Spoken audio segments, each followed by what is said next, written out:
N'oubliez pas de liker la vidéo si elle vous a plu et si vous êtes nouveau parmi nous, n'hésitez pas à vous abonner en activant la cloche des notifications pour ne louper aucune de nos futures vidéos. Ceci étant dit, c'est parti!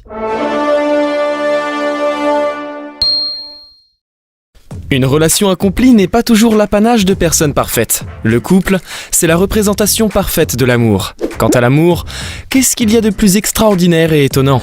En effet, rien que par amour, des gens sont prêts à faire des choses incroyables, comme se mettre avec des personnes surprenantes, voire même inexistantes. Ouais, vous avez bien entendu. Étonnant, n'est-ce pas ? Découvrons ensemble les 8 couples les plus insolites et surprenants du monde. Numéro 1, Amélie Jennings et Sean. Avec le succès fulgurant des jeux vidéo en ligne, les rencontres sur ces plateformes sont aujourd'hui de plus en plus courantes. Et il est désormais plus facile de se faire de nouveaux amis, voire même de tomber amoureux. C'est le cas d'Amélie Jennings du Danemark et du Britannique Sean. Ces deux tourtereaux ne se sont pas rencontrés dans un bar, lors d'un dîner ou encore à la plage par exemple. Ils se sont connus sur une plateforme de jeux vidéo. Ce n'est pas le canal via lequel ils se sont rencontrés qui en fait un couple extraordinaire. Mais il y a un détail important qui prouve à quel point l'amour n'a pas de frontières. En effet, Amélie est une femme qui a, au fil du temps, accepté ses courbes. Son mari ne trouve aucun mal à rester à ses côtés et l'a d'ailleurs aidé à s'aimer telle qu'elle est. Sean a pour sa part une taille moyenne. Ils se sont rencontrés pour la première fois sur un jeu vidéo en ligne et sont vite devenus des amis. Comme on le dit, c'est plus facile de transformer l'amitié en amour. Et c'est ce qui va se passer avec Amélie et Sean. Depuis déjà plusieurs années, ils vivent un amour inconditionnel. Amélie explique que les rencontres sur les jeux vidéo sont une manière différente de se connaître. Dans un monde peu romantique à première vue, vous rencontrez des personnes qui partagent la même passion que vous. Elle indique qu'ils se sont envoyés des photos, mais Sean ne se souciait pas de sa forme. Il continuait plutôt à lui parler, jusqu'à en faire sa meilleure amie. Au bout d'un certain temps, ils ont réalisé qu'ils étaient amoureux l'un de l'autre. C'est ainsi qu'ils ont débuté une relation à distance, avant de se rencontrer un an après. Finalement, ils se sont mariés et vivent heureux en Angleterre. C'est fou, non ? Numéro 2, Monica Riley et Sid. Voici également un couple très étrange. Il s'agit de Monica Riley et de son époux Sid. Monica Riley est une jeune Texane de 27 ans, qui avait un rêve surprenant. Malgré le caractère fou de son rêve, Sid, son mari, a contribué à sa réalisation. Le rêve de Monica était d'arriver à peser 444 kilos. Si certains pensent que son rêve était fou, son mari non. Sid, même s'il a une taille normale, compte tenu de ses sentiments pour sa femme, n'a pas jugé l'abandonner à cause de son obésité.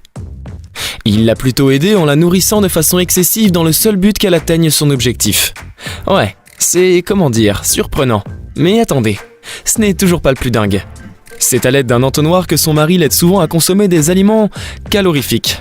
2 ans après, alors qu'elle venait d'avoir 29 ans, Monica Riley a dû mettre un terme à son projet lorsqu'elle décida d'être mère. En 2018, elle a commencé donc par subir des chirurgies de perte de poids afin de permettre à son bébé d'être en bonne santé.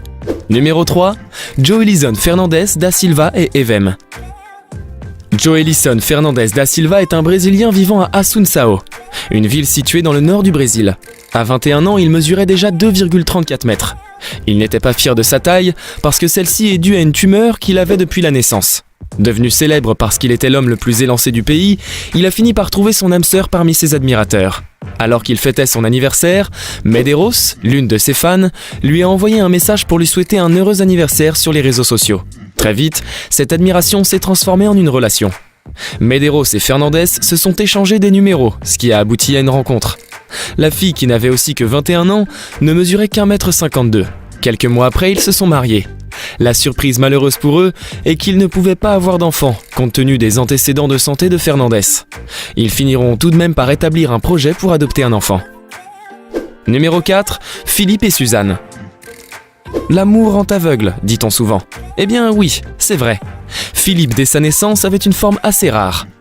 Il avait une dystrophie musculaire, c'est-à-dire une maladie liée à la faiblesse progressive des muscles.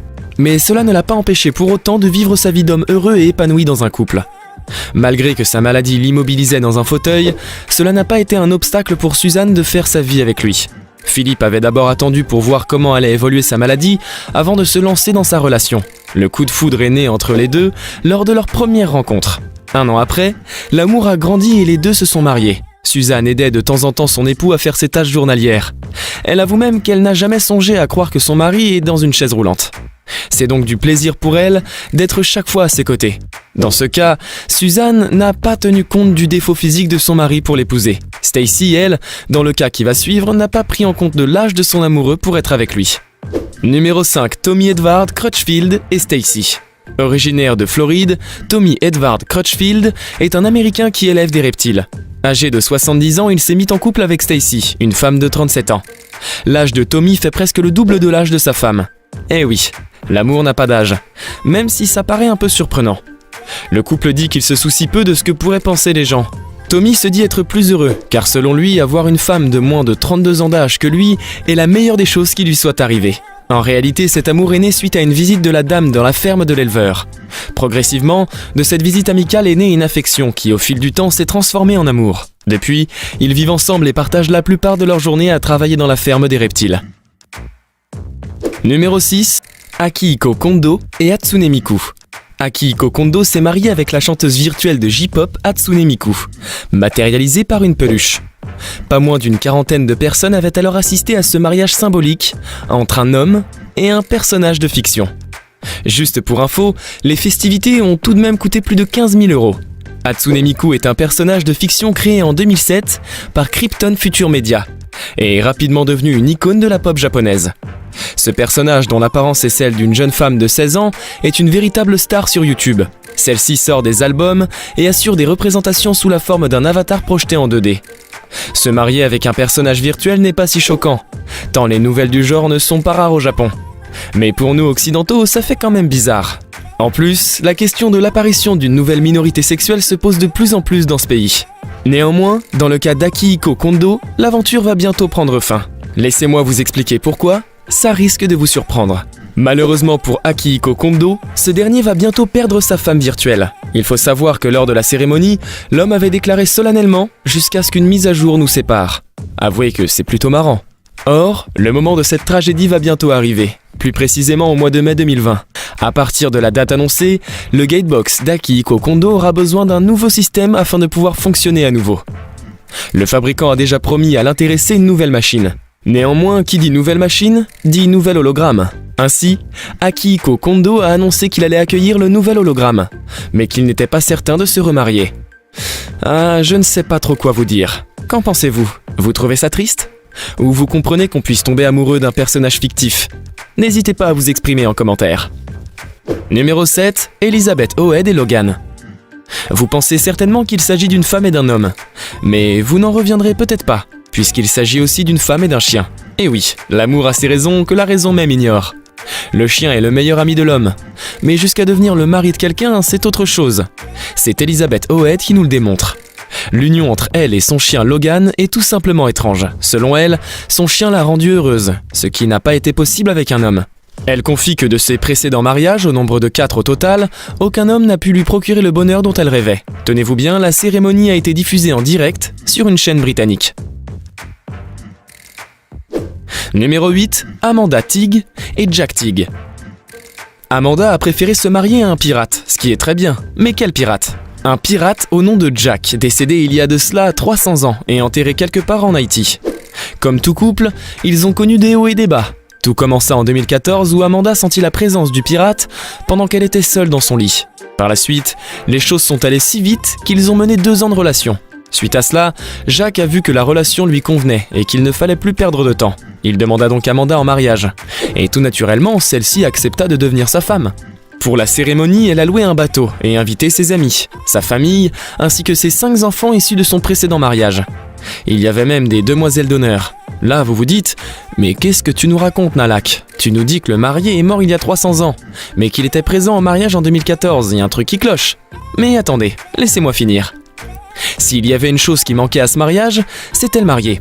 Enfin, c'est ce que nous, autres simples mortels, pouvons penser. Car Amanda soutient que Jack était bel et bien présent.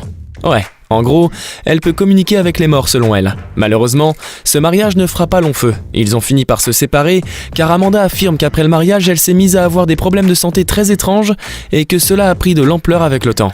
Elle a finalement eu une septicémie et a même failli mourir. C'est alors qu'elle comprit que Jack était comme un vampire énergivore.